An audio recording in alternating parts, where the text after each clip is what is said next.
Boa noite. Eu vou fazer a autodescrição das intérpretes de Libra, a minha, vou apresentar a nossa convidada Carol Almeida e vou fazer uma breve introdução dessa sessão Mutual Filmes e passar a palavra adiante. Larissa Martins, mulher cis, parda, cabelos compridos, ondulados e castanhos, e olhos também castanhos. Rose Santos é uma mulher cis branca, de cabelos loiros, cacheados, na altura dos ombros, olhos castanhos, usa óculos de grau e tem uma tatuagem no braço e ombro direito. Eu sou Mariana, sou uma mulher de 40 e poucos anos, vestida até as tampas, num dia frio.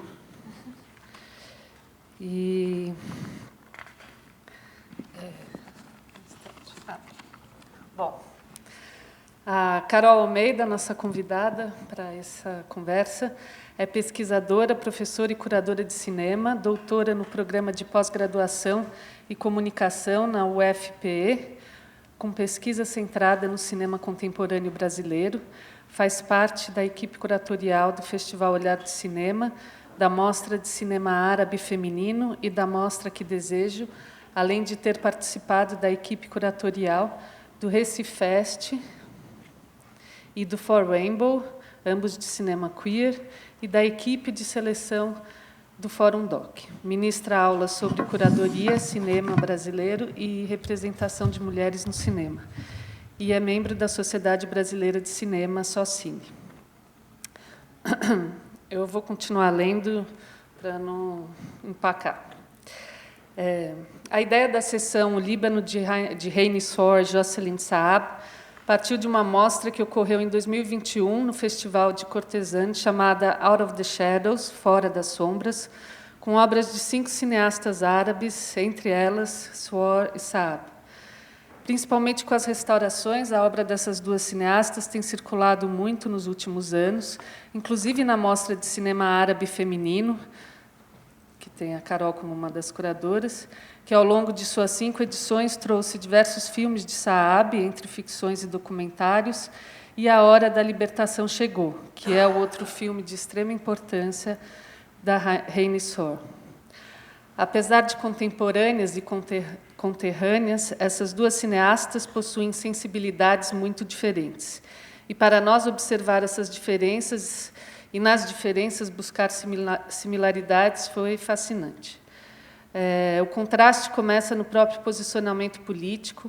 Sor é uma militante feminista que acredita não haver libertação sem a libertação das mulheres.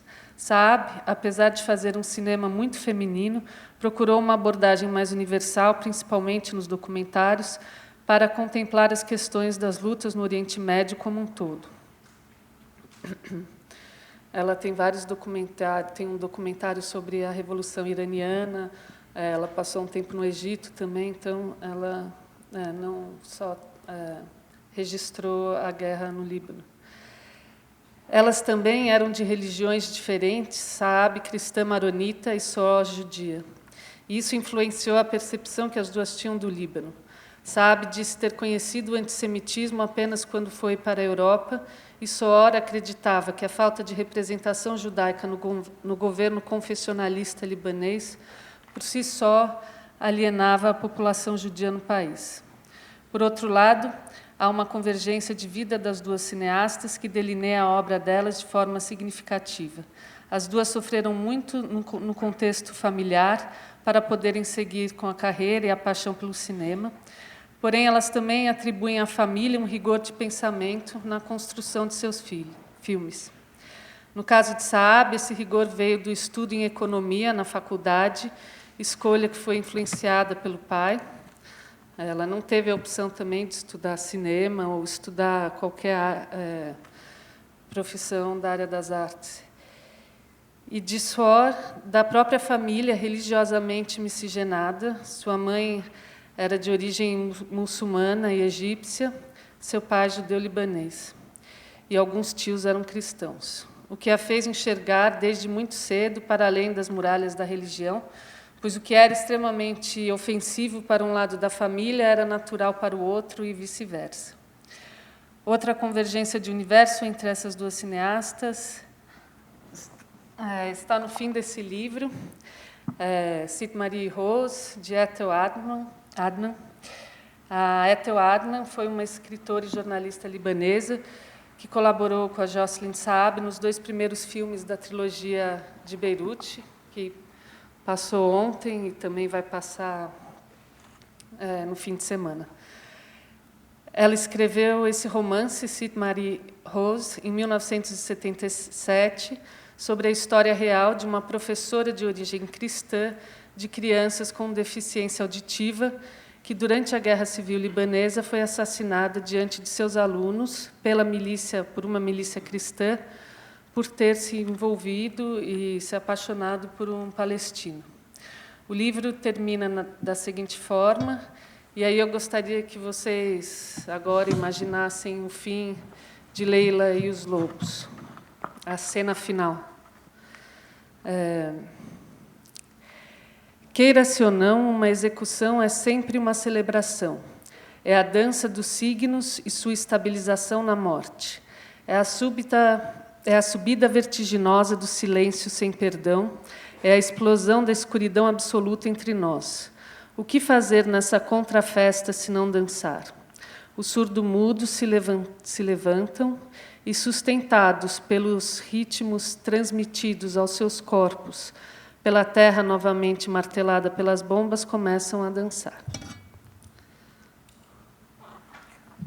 Vou fazer alguns apontamentos técnicos, começando com minha autodescrição. Me chamo Aaron Cutler, eu sou gringo e tenho uma barba, óculos e cabelos cada vez mais brancos. Como vocês veem aqui, os 2 programas da sessão vão passar novamente este fim de semana, a trilogia de Beirute no sábado, e Leila e os Lobos com as crianças da guerra no domingo. Que bom que não estão passando amanhã, porque assim vocês podem ir para Bexiga para ver Carol apresentar uma sessão no Cineclube Marietta de filme que se chama Fidai, verão de 1982, de dos mais importantes cineastas palestinos de atualidade, Kamal Al-Jafari, desculpe, que inclusive também tem novo filme dele na Mostra de São Paulo este ano, com Hassan em Gaza. Então, se vocês gostam de algo que Carol diz hoje, ou querem brigar com ela sobre algo que ela diz, vocês podem ir para o Cineclube Marietta amanhã. A gente comentou que Carol faz parte da Mostra de Cinema Árabe Feminino e no site cinemaarabefeminino.com, tudo juntos, vocês podem consultar todos os catálogos das edições passadas da mostra. Inclusive, tenho aqui o catálogo da mais recente edição deste ano, que aconteceu em Recife e no Rio de Janeiro e Niterói.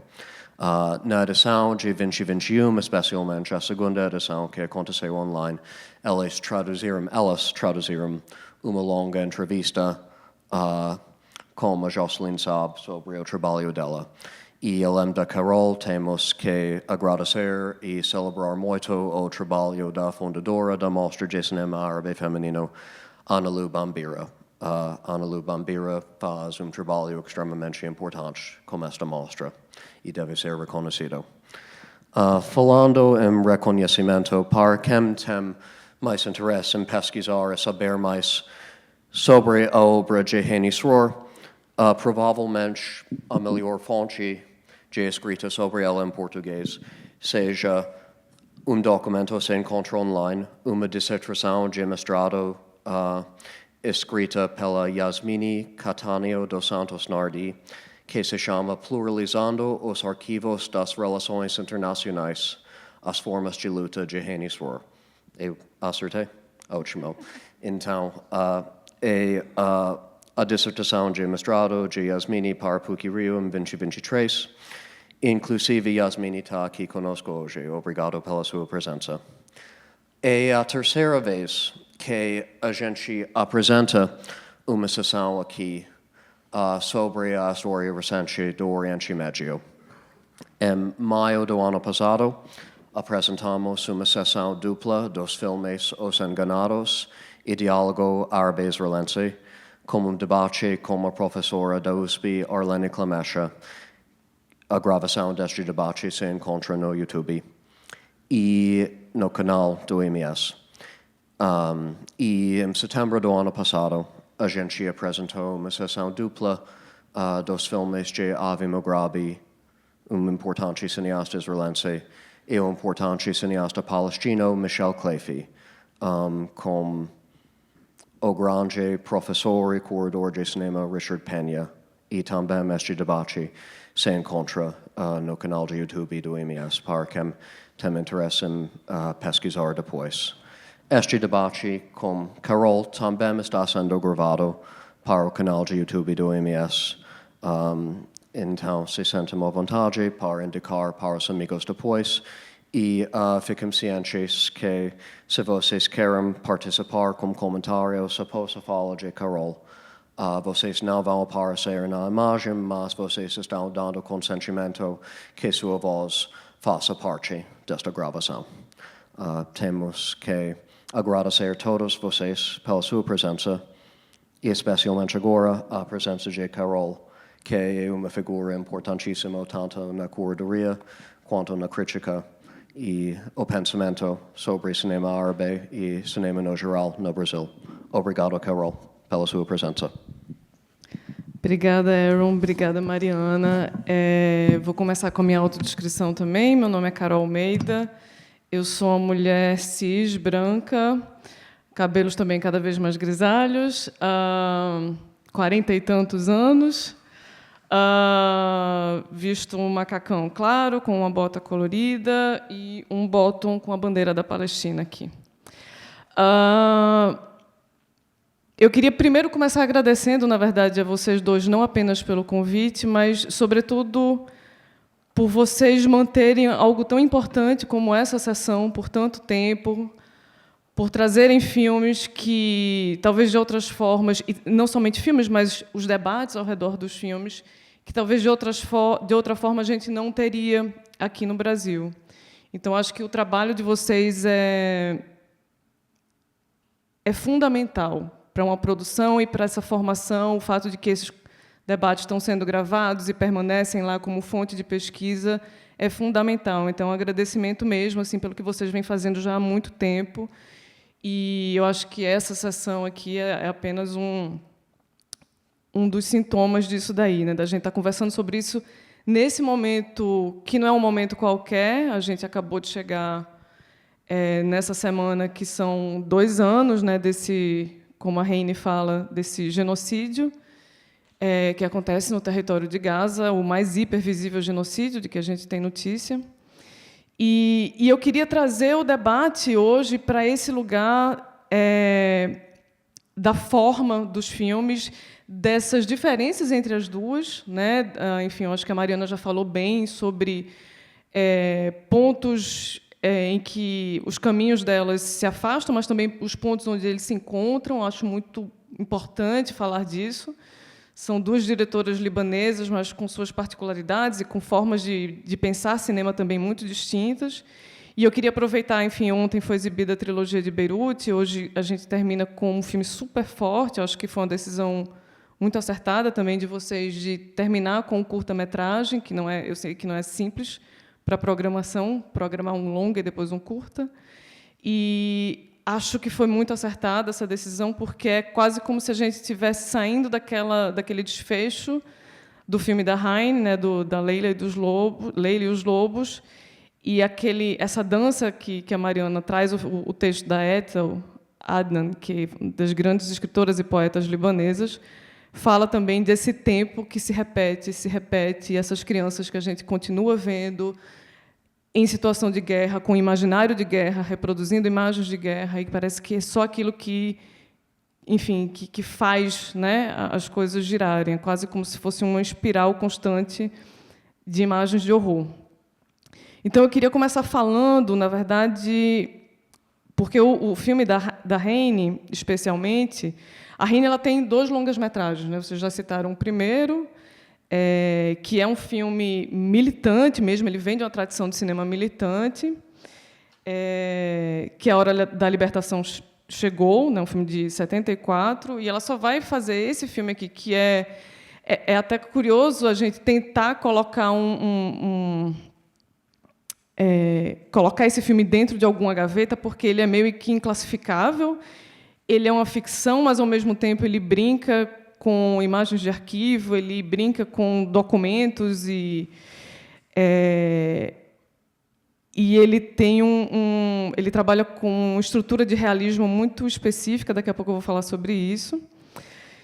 E aí eu acho que tem uma coisa muito importante que a Raine fala e que é usado reiteradas vezes em textos sobre a obra dela, que eu vou ler aqui, que é o seguinte: nós que viemos do terceiro mundo temos que recusar a ideia de uma narrativa cinematográfica baseada no romance burguês ocidental do século XIX em seu compromisso com a harmonia.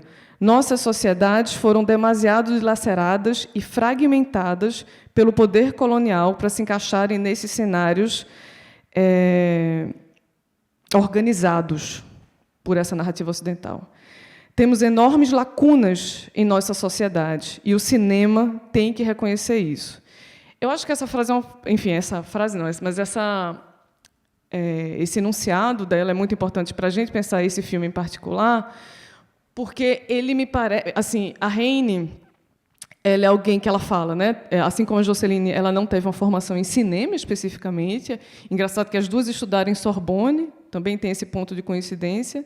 Mas a Raine vem de um lugar da antropologia, por exemplo, onde, inclusive, ela conheceu o Jean Rouch, em que ela vai ficar muito atenta a essas formas e ela desenvolve uma certa cinefilia a partir de um cineclube que acontece em Beirute, e ela fala que o filme e ela fala isso em várias entrevistas que ela dá, o filme que impacta ela, e que é quando ela descobre que ela quer fazer cinema, que ela quer trabalhar com essa linguagem, é o 8,5 do Fellini.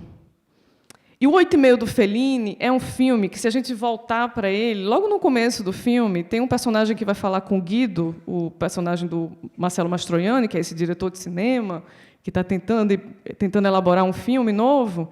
Tem um personagem que vai falar com ele, tentando descrever essa ideia louca que o Guido tem, e ele fala uma expressão que, para mim, cabe muito do filme da Raine, que é: você quer fazer um filme de realismo ambíguo. Aí eu fiquei: realismo ambíguo? O que é um realismo ambíguo? Para mim, é o filme da Raine, né, o Leila e os Lobos. Que é isso, é um filme que, assim como o filme do Fellini, usa a estrutura de uma personagem que atravessa o tempo e o espaço, que testemunha diferentes tempos e diferentes espaços. E aqui eu vou tentar descrever um pouco do que a gente viu, porque eu acho que tem algumas coisas que, talvez, para algumas pessoas que não conheçam tão bem essa história da Palestina e do Líbano, e de como elas se encontram, inclusive, talvez fique um pouco confuso. Essa personagem dessa curadora, e é importante que se fale isso, é uma curadora de uma mostra, né, é uma libanesa que vai fazer uma mostra de fotografias palestinas em Londres. E daí, a partir disso, a partir de uma frase super machista do companheiro dela, que as mulheres não tinham lugar na luta, elas não tinham essa visibilidade delas na luta, não estava presente.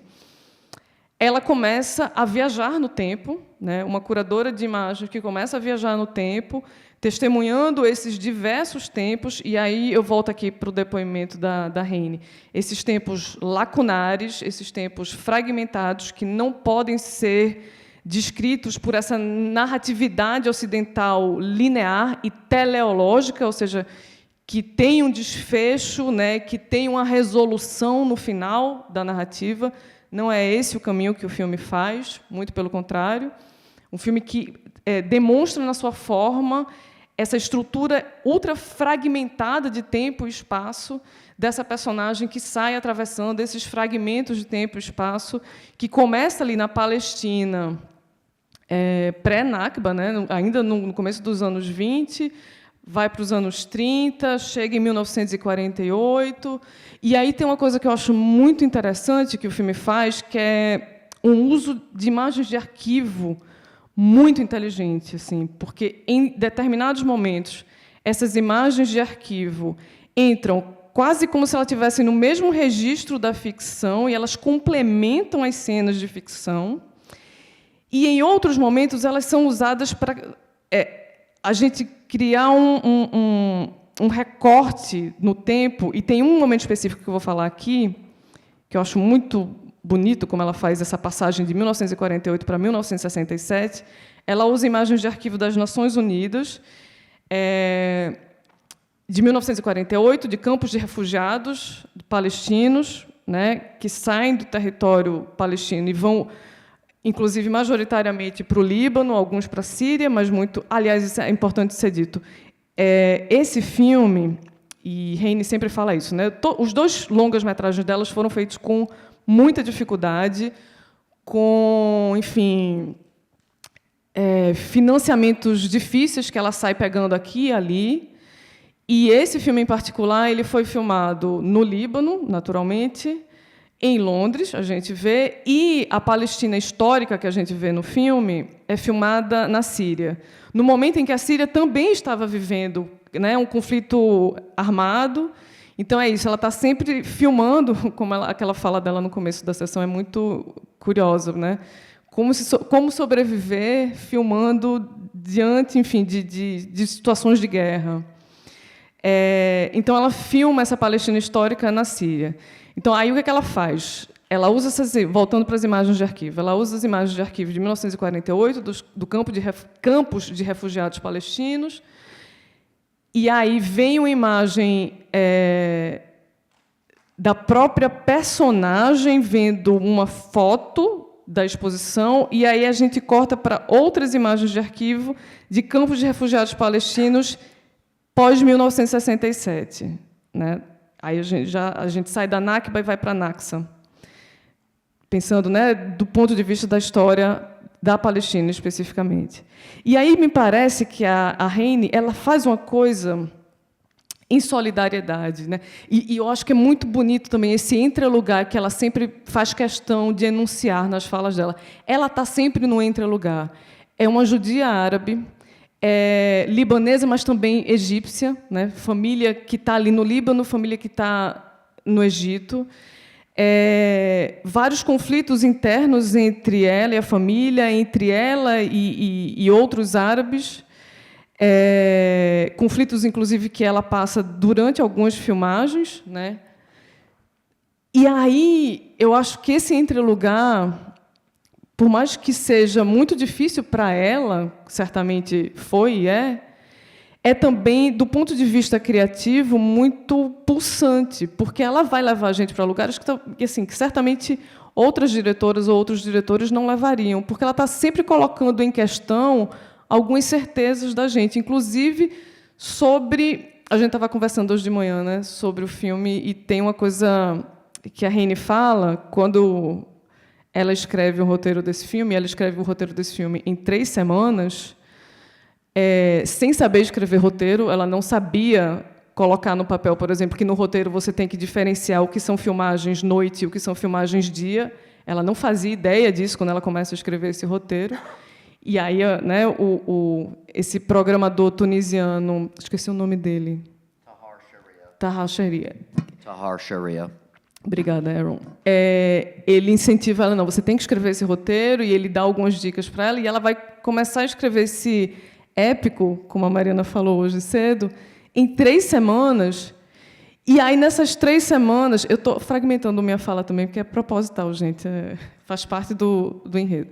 Em 3 semanas, ela ela desenvolve um roteiro extremamente sofisticado, que vai e volta no tempo, e extremamente formalista também, porque, ao contrário do primeiro filme dela, que era um cinema militante, é um filme muito, e dá para perceber isso, assim, todas as encenações, particularmente quando ela vai para a Palestina histórica e depois ela chega no Líbano, né, é um filme que está nos dois territórios.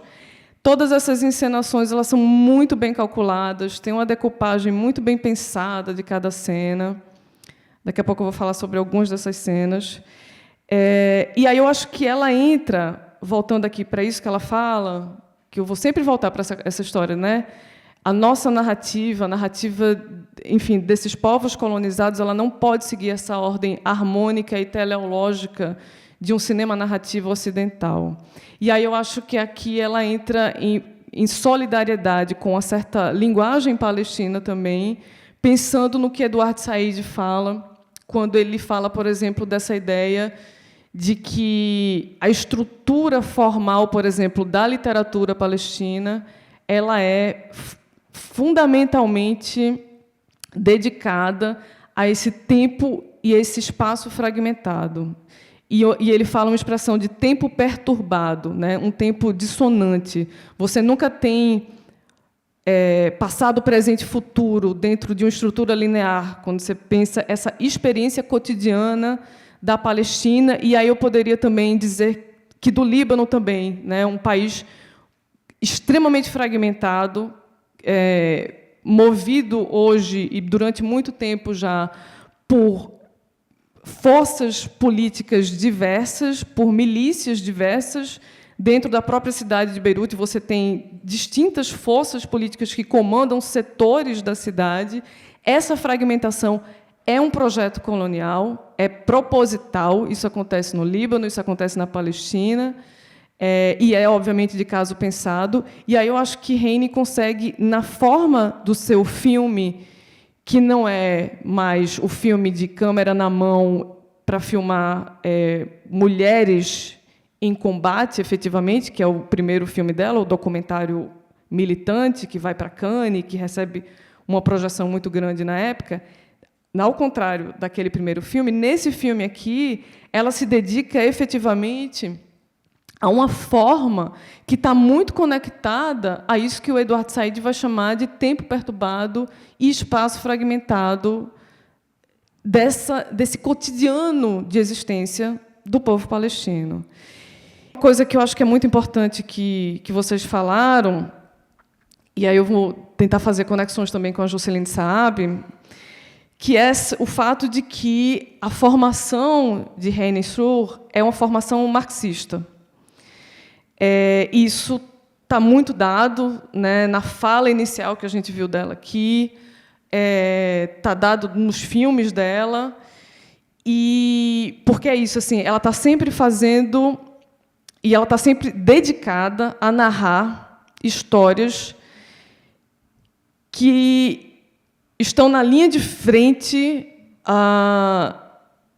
contra o capitalismo e pensando o capitalismo também como uma força patriarcal, machista, que oprime as mulheres. Então, quando ela faz esse filme, tem várias imagens que eu acho muito interessantes, né? Ao mesmo tempo que ela coloca essas mulheres de véu numa praia, mexendo com areia, que também é um signo de tempo que se escorre pelas mãos, em determinado momento do filme, ela joga algumas mulheres nessa praia de Beirute, com maiôs e biquínis, olhando para o mar e conversando sobre...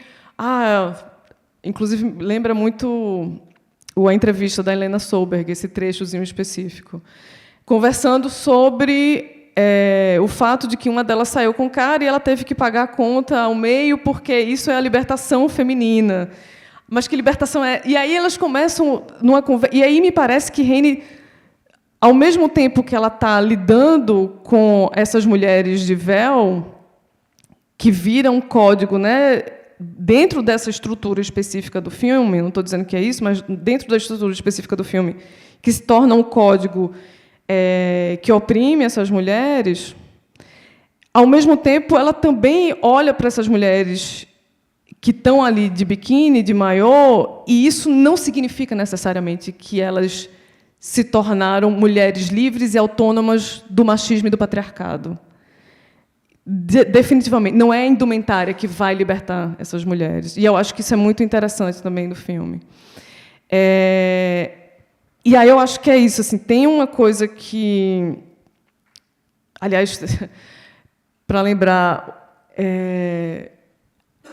essa estrutura marxista também, que eu acho que está na obra da Heine, me lembra muito um outro pensador judeu também, o nosso querido Walter Benjamin, em que ele fala que a história é sempre esse tempo saturado de agoras, né? Esses agoras que estão se reinscrevendo e se atualizando todos os dias.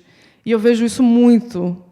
E aí, não somente agora no filme da Heine, como também no filme da Jocelyne Saab. A gente está vendo esse tempo saturado de agoras com essas crianças brincando de guerra. E essas conexões... É isso, né? A dança que você fala do final do filme, né? Essa dança cíclica. Porque a dança é isso, né? Ela tá aquele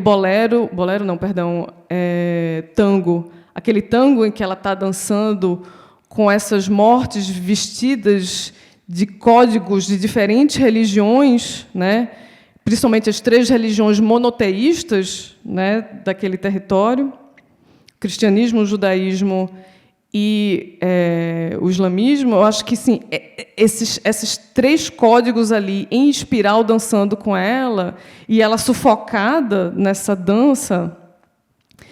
E aí depois a gente vê as imagens do filme da Jocelyne, que obviamente são imagens que conversam muito com a trilogia de Beirute, que é uma trilogia em que a Jocelyne se dedica a filmar a sua própria cidade destruída, cidade essa que a gente também vê destruída no filme da Heine. Eu acho que a gente é isso, assim, esse tempo saturado de agoras, e esse agora hoje, 2025, 2 anos de genocídio em Gaza, com um cessar-fogo que parece que nunca é definitivamente um cessar-fogo, eu não consigo... Eu me sinto a personagem da Leila naquela dança, assim, meio sufocada por esses fantasmas que circulam e que movem esse corpo dessa mulher para lá e para cá, para lá e para cá. Então, quando a Heine fala no começo da sessão que ela quer que a gente tenha uma experiência perturbada, não sei se foi essa palavra que ela usou, dolorosa, painful, essa experiência dolorosa, eu acho que ela está certíssima. É para a gente ter uma experiência dolorosa mesmo, não é para a gente sair bem daqui. Quer dizer, eu espero que todo mundo saia bem daqui de alguma forma, mas não no sentido, sabe, de tentar... sentir também essas imagens, não num lugar de uma narrativa que explique causa e consequência. Porque, dentro de estruturas de guerra e de horror, nada explica. O neorrealismo surge por causa disso, né? O neorrealismo, no cinema, surge... porque ninguém consegue explicar o que aconteceu na Segunda Guerra Mundial. Não dá para explicar o Holocausto judeu. É impossível, dentro da ordem da racionalidade. Então, é preciso você sentir aquilo de alguma forma. E eu estou falando isso porque, ao mesmo tempo que Heine Sur, por exemplo, fala que o cinema de Fellini, aquela fabulação do sonhar dos filmes dele, aquilo que inspira ela, e ela fala que, enfim, o neorrealismo não dava mais conta para ela de contar as histórias que ela queria contar no cinema, isso... Aí eu vejo onde, por exemplo, a gente consegue também criar conversas, aproximações e distanciamentos entre as 2 diretoras. Porque Jocelyne Saab está muito implicada nesse registro, na trilogia de Beirute, que a gente assistiu ontem. Ela começa de um lugar, se reportando para esse Ocidente, particularmente para uma França, né, onde ela é formada, e os filmes são falados em francês, e é importante também pensar nisso, né? A gente viu uma sessão agora de um longa falado em árabe e um curta falado em francês. A Jocelyne tem uma formação que começa nesse lugar de filmar para a TV francesa, filmar o que estava acontecendo em Beirute, especificamente, para a TV francesa. Só que aí ela vai, à medida que o tempo vai passando, em que os filmes vão acontecendo, e a gente percebe isso muito na trilogia, e vai perceber muito no Crianças da Guerra, no filme que a gente viu agora, que ela vai começando a sair desse registro de documentar aquilo que a gente vê na imagem, para começar a poetizar também e se debruçar sobre aquilo que é abstrato dentro do índice do real também. Então, acho que ela começa a fazer um exercício muito interessante de abstrair, mas tendo todo o código da realidade para chamar a gente, convocar a gente para a estrutura muito cruel e concreta de guerras que acontecem. Então, acho que, nesse sentido, a Josceline está mais próxima para mim de um neorrealismo, e a Heine está naquele caminho, ok, vou sair daqui, desse neorrealismo italiano, para chegar em Fellini, nessa estrutura de um realismo ambíguo, como diria o personagem. E é um filme absolutamente inclassificável, assim, o Leila, no caso. Eu tenho várias coisas, gente, se vocês deixarem, eu falo um tempão aqui, então, se vocês quiserem interferir. Uma das coisas que eu também notei, inclusive agora no final, com os créditos do filme da Heine, a questão dos arquivos ela me pega muito, assim, porque eu acho que a maneira como o filme utiliza essas imagens e vai inserindo ele dentro, esses arquivos especificamente, dentro da própria estrutura narrativa do filme, eu acho muito inteligente também, de um ponto de vista, agora pensando o trabalho de som. Ela faz um trabalho de som muito específico, de inserir, isso, inclusive, está bastante no filme que a gente vai debater amanhã, no filme do Kamal Jafari, né? De inserir sons que criam uma certa textura outra que não é desse índice do real mais. Assim. Ela está fabulando também com as imagens. Então, os arquivos, isso está muito presente, particularmente no cinema palestino contemporâneo. E, aliás, tem uma fala da Heine, o que demonstra e testemunha que ela é uma cinéfila também do cinema palestino.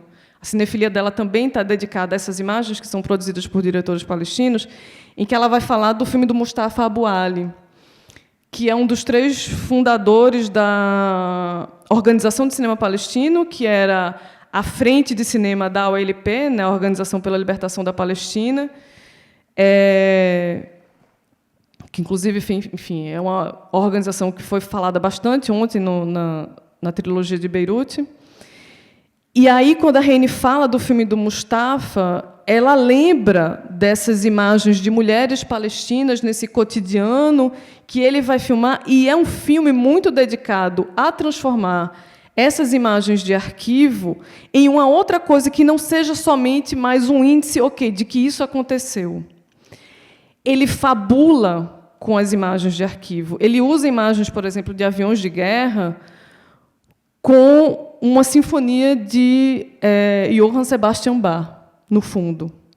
Então, esse uso do som é uma coisa que existe nesse cinema, e aí eu vou falar, né, um cinema palestino-libanês também, há muito tempo, da qual a Heine se alimenta e também produz algo a partir daí. Então, eu não acho também que é uma coisa que surge do nada. Ela tem uma cinefilia, sim, que assim, toda hora ela fala, eu não tenho uma formação em cinema, eu não fiz faculdade de cinema, eu não sabia escrever um roteiro e tal. Mas ela é uma pessoa muito atenta aos filmes, né? Ela participava desse cineclube em Beirute. Então, não é uma pessoa que, muito pelo contrário, assim, a gente percebe muito com esse filme que ela é bastante formalista, inclusive, com ele, bastante. E aí tem um comentário que ela faz que eu acho muito bonito e que dá conta também desses vários conflitos que ela tem dentro do set, por exemplo. Ela fala sobre, né, como ela era considerada uma pessoa extremamente rígida dentro do set. Um dos comentários que ela faz no Blu-ray do Leila e os Lobos é sobre uma cena específica que está no final do filme, acho que vocês devem lembrar, quando a personagem da Leila, que é essa personagem que está em várias situações, né, vários tempos e espaços diferentes e várias situações diferentes, a personagem dela começa a ser filmada nua dentro, numa posição fetal, né, de recolhimento. A luz, nesse momento, é extremamente laranja, uma cor muito quente, né? E aí ela sai dessa cor extremamente quente, que é a cor desse signo que o Ocidente, inclusive, nos colocou sobre esse espaço do mundo árabe.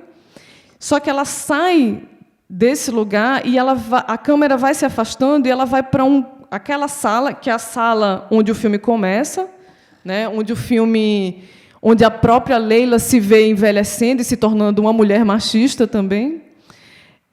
Aí ela sai desse espaço, dessa cor quente, e vai para uma sala em que a luz é totalmente azul. E aí ela fala, nesse comentário que ela faz no Blu-ray, que o câmera que ela estava trabalhando naquele momento era um americano, e ela falava para ele, eu quero que ela saia desse ambiente, dessa cor aqui, e vá para esse ambiente melancólico, com esse azul melancólico. E ele falando, era impossível fazer isso, tecnicamente não dá, eu não consigo sair dessa cor para essa cor, o chão também é um chão instável, a câmera vai tremer e tal. E aí ela se sentiu extremamente sabotada, as palavras são delas, por esse câmera, até que ela consegue um câmera francês que consegue dar um jeito, inclusive ele coloca algumas coisas no chão para criar uma estabilidade e consegue finalmente sair dessa transição dessa cor quente para uma cor, enfim, uma cor azul melancólica que ela precisava produzir para dar conta dessa, né, dessa transição, né, da personagem. E aí ela fala, né, eu fui muito sabotada também, não somente nesse filme, como no primeiro filme, por pessoas que sabiam mexer em equipamentos que ela não sabia mexer ainda. Com muita frequência, ela dá conta disso, ela se ressente disso também. E eu acho que tem a ver também com o fato dela não ter conseguido fazer mais filmes, né? Porque isso acho que tem muito a ver também com uma certa situação de, eu sou a diretora, eu quero criar uma linguagem aqui, mas eu preciso confiar numa equipe. E eu acho que muitas vezes ela não confiava nessa equipe. Então, é uma personagem extremamente fascinante. Eu acho que esse entra-lugar dela é muito produtivo criativamente. E aí, falando agora só mais um pouco da Jocelyne Saab, porque é isso, né? A gente trouxe ontem a trilogia da Jocelyne, filmes extremamente duros da gente assistir, particularmente o último. Quem estava aqui, eu acho que na sessão ontem vai saber do que é que eu estou falando. E esse filme de hoje, que também é dificílimo, um filme extremamente complicado, porque a gente está vendo crianças sendo capturadas por um imaginário de guerra que reduz essas crianças a isso. Ao mesmo tempo, são crianças que querem voltar para a escola. Então, assim, que tipo de horror é esse que o projeto colonial produz para a gente? Né? E aí, quando eu falo do projeto colonial, gente, é um projeto colonial que não está somente, exclusivamente nesse território, mas está aqui no Brasil também. Isso é uma coisa que a gente vê aqui. Então, assim, eu acho muito importante a gente fazer essas duas diretoras conversarem, apesar de suas diferenças e também dos seus pontos de encontro, porque eu acho que a gente está falando de formas fílmicas, de aproximações e de processos de escuta com essas pessoas que me parecem que iluminam e que jogam luz sobre coisas que são muito próximas da gente, que são muito familiares, principalmente para isso, né, que as pessoas convencionaram agora chamar de Sul global. Eu acho que é isso. Assim, quem, inclusive, não conseguiu assistir a trilogia ontem, eu recomendo muito que assistam, porque E os filmes da Jocelyne Saab estão sendo restaurados, né? Eu acho que tem outros que virão por aí. Tem vários. Ela, depois, inclusive, desse período aqui em que ela faz vários filmes, Aaron estava comentando sobre isso hoje de manhã, né? Ela produz intensamente, ao contrário da Raine, que só fez esses 2 longas e 2 curtas, não é isso que ela faz? A Jocelyne produziu muitos filmes. Ela teve esse período em que ela vai filmar, né, essa destruição de um Líbano completamente traumatizado por vários anos de guerra civil, mas vai depois também produzir ficção em cima disso daí, né, em cima desse território, mas não somente no Líbano. Aí ela começa a viajar para outros territórios e fazer outros filmes e outras ficções também, inclusive ficções que, enfim, criam grandes problemas para a vida da própria Jocelyne Saab, como o filme que ela faz no Egito depois. E aí eu acho que é muito curioso também perceber como esse período aqui, particularmente da Jocelyne Saab, hoje, por exemplo, eu acho que seria impossível ela fazer esses filmes que ela fez naquela época e filmar aquilo que ela filmou. Eu acho que tem um ponto limite dela ali, principalmente no 3º filme da trilogia, quando a gente vê imagens muito difíceis da gente assistir, são imagens que, com muita frequência, as pessoas fecham os olhos, ouviram, porque não tem coisas que são difíceis mesmo, assim, da gente conseguir registrar e desver aquilo ali, porque imprime-se esse tipo de horror na nossa cabeça. E aí eu acho que ela atinge um ponto limite. Depois daquele ponto limite, ela começa a fazer ficção. Ela fala sobre isso. Só que são ficções muito diferentes dessa ficção que Raine faz, que é uma ficção muito comprometida com essa visão política marxista e feminista. Isso é um outro ponto, eu acho que Mariana já citou isso, né? Raine se diz feminista. Ela usa essa palavra. A Jocelyne Saab não gosta, recusa um pouco a palavra feminismo, mas faz também filmes totalmente implicados numa narrativa contra-hegemônica. Ainda bem que alguém me deu um freio. Mas é isso, eu acho que a gente pode ter um momento também de interlocução, né? Eu estou falando bastante aqui, numa estrutura fragmentada, perturbada, dissonante, desincronizada, mas eu queria também ouvir, eu acho que são, enfim, para quem esteve ontem, mas para quem esteve hoje assistindo esses 2 filmes juntos, impressões, comentários, porque eu acho que é esse momento da gente conversar também. Obrigado, Carol.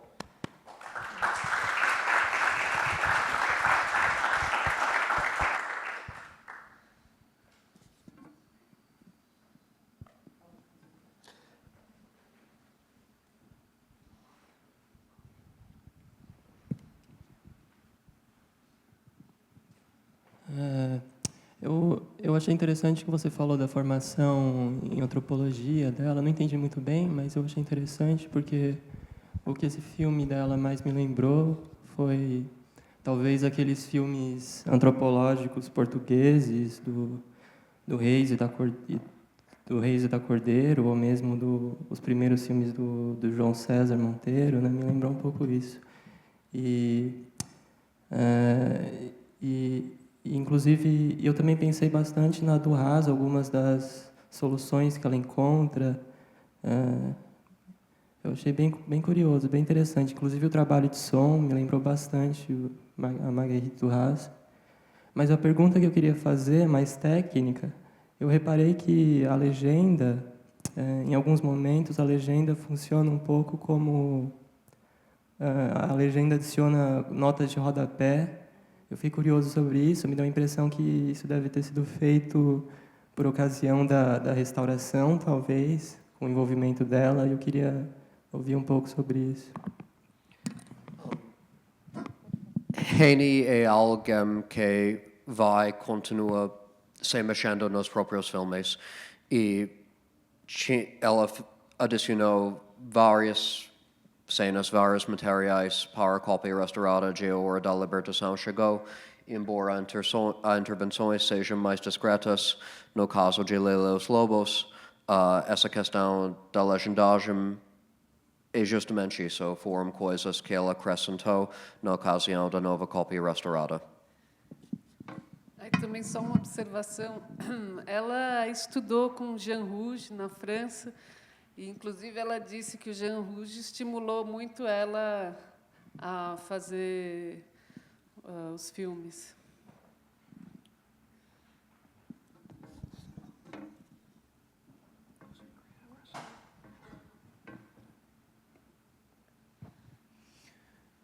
Bem, essa é uma bela genealogia. Jean Rouge era um amigo um grande amigo de António Reis, também. E eu fiquei sensibilizado com esse comentário, porque há no início do filme da Annie uma forma de mostrar a paisagem que tem algo daqueles planos selvagens do Reis. Tem. Depois o filme vai noutras direções, mas há algo desse cinema selvagem em que a terra está, não se mostra, está. E a terra, o vento, todos os elementos. Mas há uma coisa também que eu queria lembrar em homenagem à Mutual, que eu aprendi numa sessão da Mutual no ano passado, quando vocês trouxeram o Richard Penha. Ele referiu o exemplo histórico de culturas nacionais, de culturas de povos que não foram reconhecidos durante muito tempo. Ele referiu concretamente o caso da Polónia, que não existiu enquanto país no século XIX, mas que se manteve sempre enquanto nação e enquanto cultura através dos seus escritores, através dos seus músicos, compositores, através dos seus artistas. E a Palestina é um povo que continua resistindo através dos seus artistas, dos seus escritores e daqueles que fazem cinema também e constroem e nos trazem esse território, ainda hoje colonizado, sujeito à maior violência que assistimos no mundo contemporâneo, mas que, então, como hoje, continua resistindo. Assumir o papel das mulheres nesse contexto é muito corajoso, e sobretudo na data em que este filme é feito, porque hoje há mais mulheres na luta, no combate, mas na altura havia menos, e é muito corajoso dar esse protagonismo coletivo às mulheres, na forma como elas estão organizando o combate. É magnífica a cena da subversão do território e da migração pelo território das balas, das armas, a partir de um casamento. Isso é muito tocante mesmo, e muito corajoso. Obrigada, João, pelo comentário, porque é isso, assim, me chama muito a atenção como, quando ela vai lá para trás, nesse tempo histórico, em que ela vai refutar essa ideia de que as mulheres não participavam da luta. Sim, elas participavam, de formas organizadas e muito inteligentes do ponto de vista, né, sofisticadas até, do ponto de vista dessa subversão de como você consegue usar, por exemplo, o fato de que a sua indumentária consegue guardar armas, consegue transportar né, essas armas de um lugar para o outro. Então, elas sim participam. E aí tem uma coisa que é isso, né? O filme chega até o momento ali, pós-1967, quando você vê, entre os fidaíns, essas mulheres começando a participar efetivamente, né, da luta armada. O filme não chega ainda a essas personagens, mas eu acho muito curioso, e talvez até um capricho da história, que a personagem título seja também o nome de uma pessoa fundamental para a luta da Palestina e, obviamente, desse protagonismo feminino na luta armada palestina, que é a Leila Khaled. Mas não só ela. No Líbano, a gente também, por exemplo, vai ter, e eu estava lembrando aqui, a Surra Bechar, que foi uma personagem super importante para a história de resistência libanesa, uma heroína para o povo libanês. A gente vai ter também na Palestina Hadisha Obeida, Aisha Odeh e várias outras que vão ser protagonistas dessa luta armada. E aí eu acho que, quando a Heine fala que é um filme profético, na apresentação dela, eu acho que é uma palavra muito justa mesmo, assim, porque ele é profético, Mas ele é profético porque é um tempo que se atualiza, né? Porque é essa espiral do tempo que está toda hora voltando, né? E ele é profético nisso também, em quase como se ele estivesse anunciando essas mulheres que estariam vindo um pouco, né, depois daquilo ali. E eu acho muito bonito também, é isso, assim, essa volta para falar, essa volta no tempo para falar que a resistência das mulheres ela se dá de diversas maneiras, inclusive a partir dessa sofisticação de uma insubordinação de dentro de códigos cotidianos, eu acho que isso é extremamente inteligente, assim. E ela faz isso porque ela sabe que isso, de fato, acontece, mas ela faz isso de uma maneira muito bonita. Eu acho que a cena do casamento, para mim, é uma das melhores do filme, assim, uma das que eu mais gosto. Também ela coloca as mulheres como as contadoras de história, né? Tanto na exposição, no início, como no final também, quando ela faz uma homenagem à avó dela, né? Às avós. Sim. Temos tempo por mais uma pergunta, eu acho. Então, você tem a honra da pergunta final. Pode ser? Pode juntar duas. Ok. Você e depois você. As duas perguntas juntas. Temos tempo. Bom, eu adorei o primeiro filme. Achei maravilhoso, fantástico. Eu estive também na Guerra do Líbano agora, em 2024. Eu morava lá. O segundo filme eu odiei. Odiei por saber, por perceber. É uma cineasta cristã maronita que vai numa favela de Osai mostrar um estigma que as crianças têm lá. Eu não entendi. Eu achei péssimo. Porque quando a gente trata de uma guerra, todas as pessoas, elas não estão em batalha, exatamente. As pessoas não estão lutando como todo mundo imagina. Tem pessoa que está totalmente fora do contexto. Tem pessoa que está lutando pela vida, tá? Pela vida das outras pessoas. Então, elas não estão exatamente inseridas na guerra, tá? Elas estão inseridas como voluntários para salvar vidas, para a vida, e são pessoas pró-vida. Então, isso também não é colocado quando a gente fala sobre toda a situação que existe, tá? Dentro desse contexto.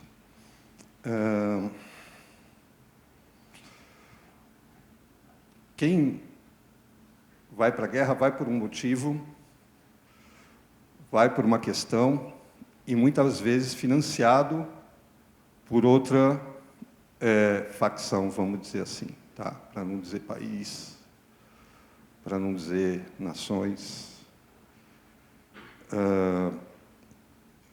Eu vim ver a sessão por conta de que eu tenho amigas cineastas libanesas, eu tenho amigas atrizes, e também eu tenho uma visão bem diferente sobre a presença da mulher no Líbano e no Oriente Médio, que é um assunto que eu conheço bem, tive relações, tenho amizades que são modernas, que não são de pessoas da Guerra Civil libanesa.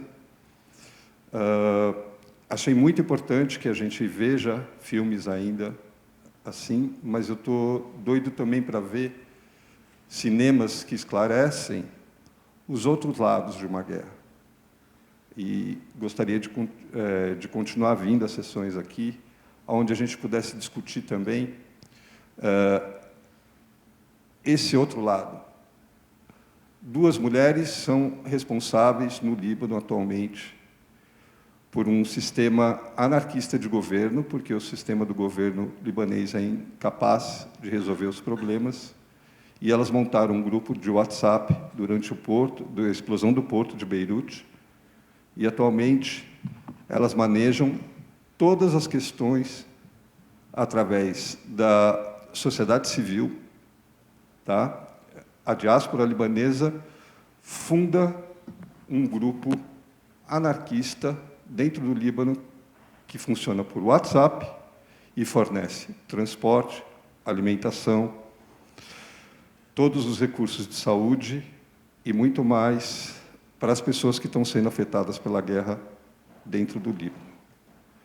Então, a minha questão é, eu gostaria de ver mais filmes onde a gente vê não só a guerra e narrativas diferentes de pessoas diferentes.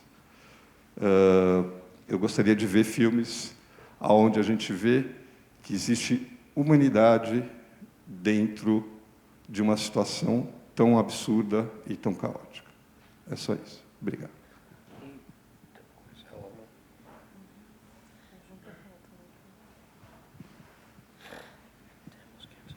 Boa noite.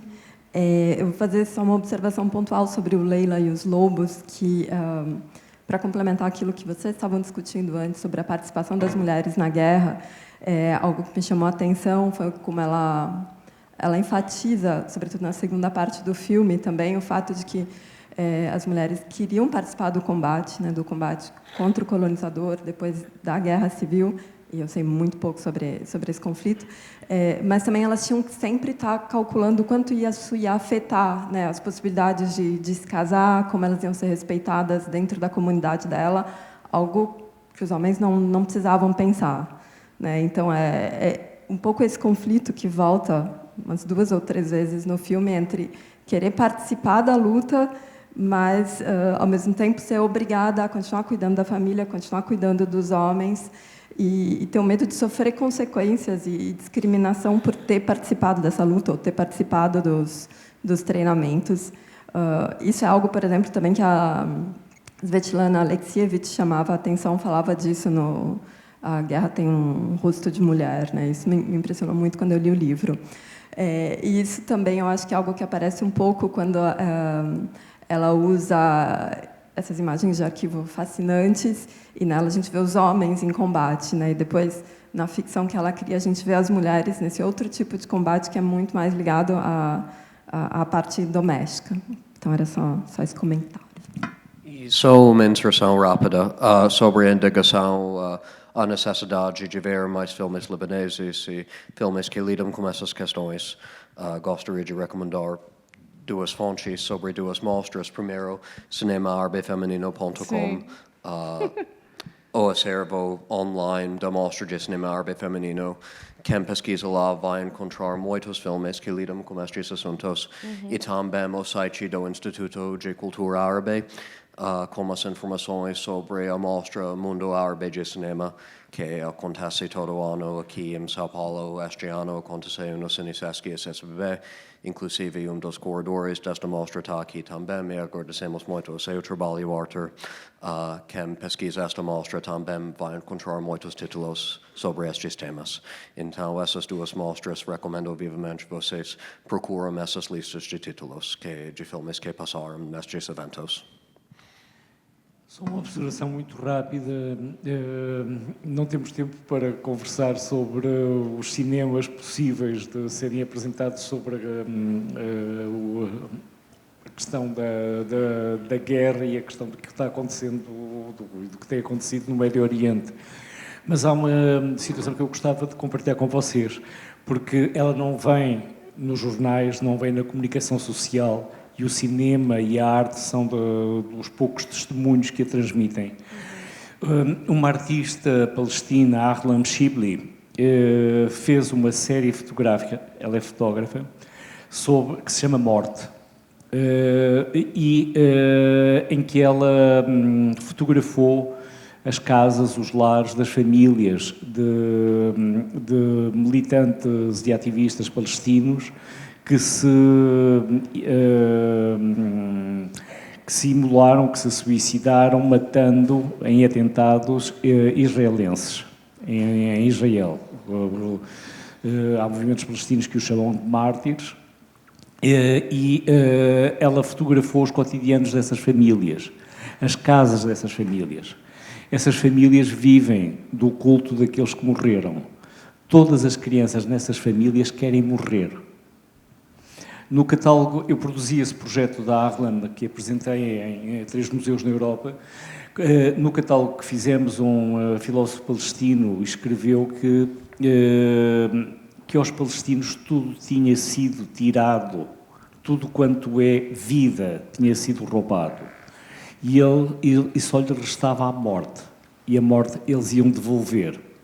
É um texto muito impressionante. E essa cultura da morte nós não a recebemos nas notícias que recebemos de lá. Mas há um culto, há uma vivência da morte que leva a um culto da morte e que está neste filme da Josseline também. Eu queria fazer só 2 comentários, para a gente já não tem mais tempo, bem rápidos, em relação a esses outros filmes. Eu acho que Aaron já falou muito bem aqui.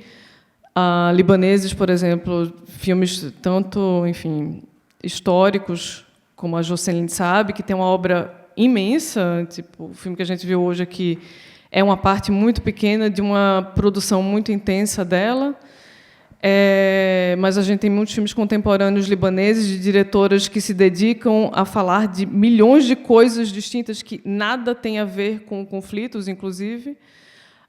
Mas pensando nisso, nessa ideia, né, de que crianças que já pensam na morte ou que pensam na não possibilidade de futuro, talvez, eu acho que a gente é isso. Agora eu vou voltar para o realismo ambíguo da Heine. As coisas são ambíguas, né? A história ela é feita dessa dialética sempre. Sim, obviamente, a morte é um código fundamental, mas eu acho que a vida e a vontade, o desejo de viver e uma inclinação para essa resistência e de pensar a vida como resistência, ela é fundamental para a gente pensar por que o povo palestino existe até hoje, né? Como é que essa existência, como é que eles existem e persistem? Porque, além disso, a gente tem o Sumud, que é essa ideia que é muito palestina, que é muito própria, de você saber que você vai construir uma casa hoje, sabendo que ela vai ser destruída à noite, e amanhã de manhã você vai botar o tijolo lá de novo. Então, é muito importante que a gente fale também do Sumud, né, que é um conceito fundamental para a existência e persistência do povo palestino. Então, tem desejo de vida, tem desejo de cozinhar, tem desejo de plantar, tem desejo de colher nas oliveiras que precisam ser replantadas à medida em que elas vão sendo destruídas. Então, acho que é isso, assim, é cíclico também. Como a história é, né, dialética e, enfim, as coisas estão ali simultaneamente existindo. É isso. Obrigado a todos vocês, Carol. Pessoal,